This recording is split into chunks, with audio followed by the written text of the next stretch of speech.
ढलता जा रहा कांग्रेस का सूरज।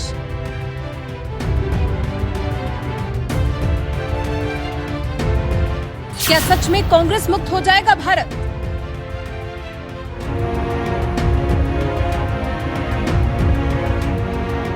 देश को मजबूत विपक्ष की जरूरत, कांग्रेस कहां है?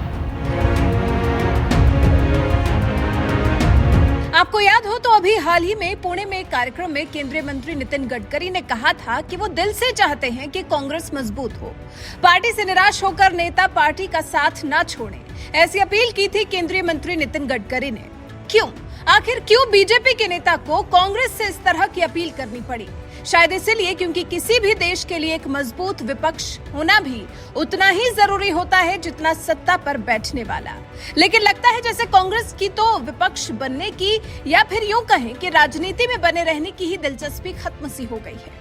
कहां कांग्रेस एक समय में बीजेपी को कड़ी टक्कर दिया करती थी, अब तो जहां चुनाव होते हैं वहां पहले कांग्रेस में घमासान होता है, कांग्रेस बिखर जाती है और उसके बाद चुनाव होते हैं और कांग्रेस के हाथ रह जाते हैं खाली।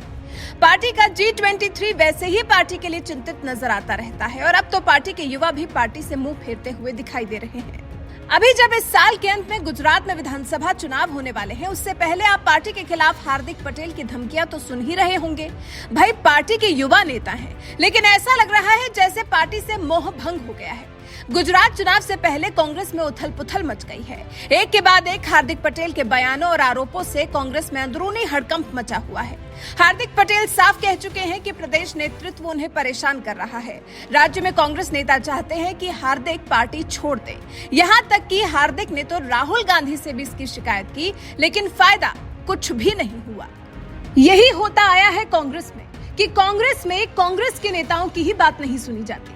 कांग्रेस नेताओं की समस्या का हल निकालने में ही पार्टी नेतृत्व को दिलचस्पी नहीं रहती, तो कहां कांग्रेस देश की समस्याओं का हल निकालने में रुचि ले पाएगी? यही संदेश जनता के बीच जाता जा रहा है और धीरे धीरे कर कांग्रेस से लोग मुंह फेरते जा रहे हैं।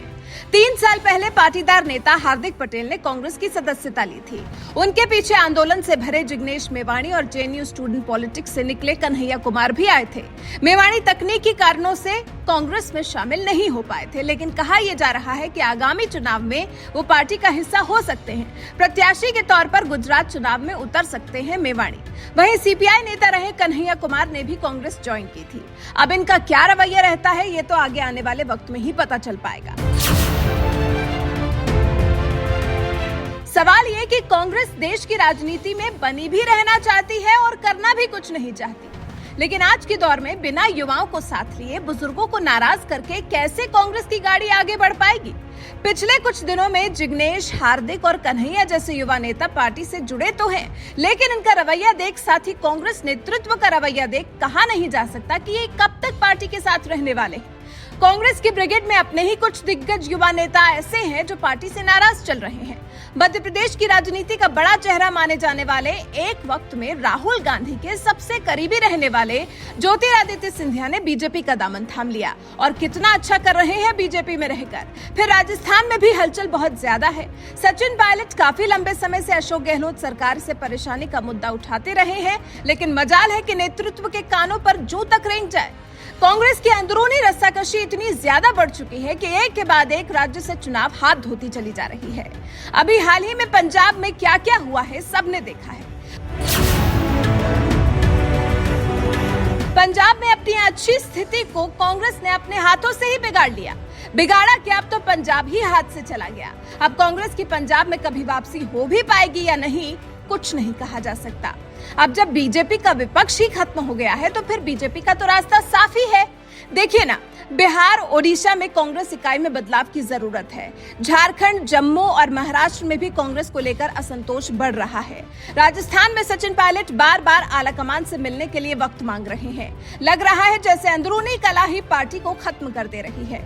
तो इसका मतलब क्या मान लिया जाए कि 2024 लोकसभा चुनाव के लिए बीजेपी का रास्ता साफ है? हालांकि विपक्ष के नाम पर ममता बनर्जी और केजरीवाल अपनी अपनी पार्टी के दम पर तैयार जरूर हो रहे हैं। केजरीवाल हर जगह जाकर दिल्ली मॉडल की बात करते हैं और आकर्षित जनता ने देखिए बम्पर सीटों से आम आदमी पार्टी को पंजाब में जीत भी दिलाई है। और फिर टीएमसी अध्यक्ष ममता बनर्जी तो साफ साफ कह चुकी हैं कि कांग्रेस में दम नहीं है कि वो बीजेपी को चुनौती पेश कर सके। ऐसे में चुनौती देने हर चुनाव में ममता बनर्जी पहुंच जाती हैं।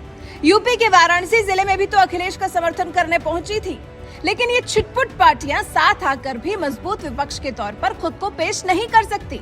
मतभेद और मनभेद ही इतने हो जाएंगे। हर पार्टी एक अलग मकसद लेकर काम करती है। जितनी ज्यादा पार्टियां होंगी उतनी ज्यादा लड़ाइयां होंगी, तो विपक्ष तो मतलब खत्म ही समझिए।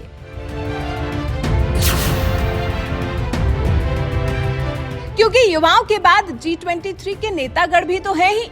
कांग्रेस के पुराने दिग्गजों का एक समूह लगातार पार्टी में सुधार की वकालत कर रहा है। कांग्रेस के 23 सीनियर नेताओं ने पार्टी की कार्यशैली, संस्कृति और हाईकमान को लेकर सवाल उठाते हुए एक चिट्ठी लिखी थी। इनमें गुलाम नबी आजाद, कपिल सिब्बल, आनंद शर्मा, मनीष तिवारी, भूपेंद्र हुड्डा, पृथ्वीराज चौहान, शशि थरूर जैसे नेता शामिल थे। ये सभी नेता पार्टी में अध्यक्ष के चुनाव के साथ साथ और भी कई तरह के परिवर्तन चाहते हैं, लेकिन पार्टी नेतृत्व को 23 नेताओं के इन समूह को बागी कहना मंजूर है, लेकिन इनकी मांगों पर गौर करने का समय नहीं है। अब जब अपने ही नेताओं के लिए पार्टी आलाकमान के पास वक्त नहीं है, और फिर कांग्रेस को साथ ही साथ ये भी समझ लेना चाहिए कि कांग्रेस की हालत कितनी खराब हो चुकी है, बस उसे एहसास नहीं हो पा रहा है। वैसे आपका कांग्रेस की हालत को लेकर क्या कहना है? अपनी राय हमें कमेंट कर जरूर बताएं।